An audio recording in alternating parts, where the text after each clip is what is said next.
Ikiwa umegundua kwamba ujauzito wako unakuwa kwa kasi, kuna mambo matatu ya kuzingatia, kwa sababu inaweza ikawa ni baraka, lakini inaweza ikawa ni changamoto pia. Leo nataka nikupe mambo matatu ambayo yanakuonyesha kwamba ni baraka au ni changamoto. Jambo la kwanza, ikiwa mimba ni ya watoto wawili mapacha, hii mimba huwa inakuwa kwa kasi sana. Lakini pia ikiwa ni mimba ya pili, hii mimba ni rahisi sana kuwa na ukuaji mkubwa sana, kuwa na muonekano mkubwa sana, kwa sababu misuli ya tumbo inakuwa imeregea. Hivyo basi ni rahisi sana mimba kukua kwa kasi.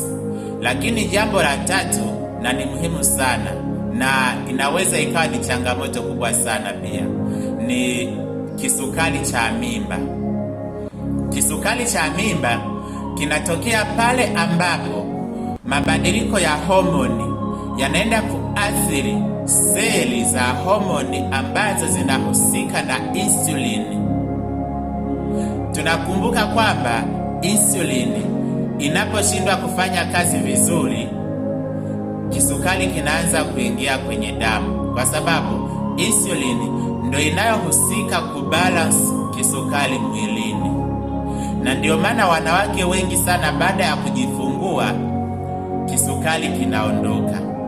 Lakini kuna baadhi ya wanawake ambao baada ya kujifungua kisukari kinaendelea kuwepo. Ina maana kwamba utajifungua na baada ya kujifungua utaanza kudiri na kisukari.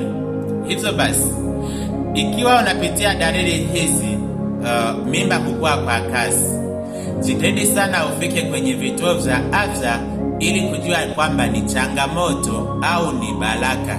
Itakusaidia sana.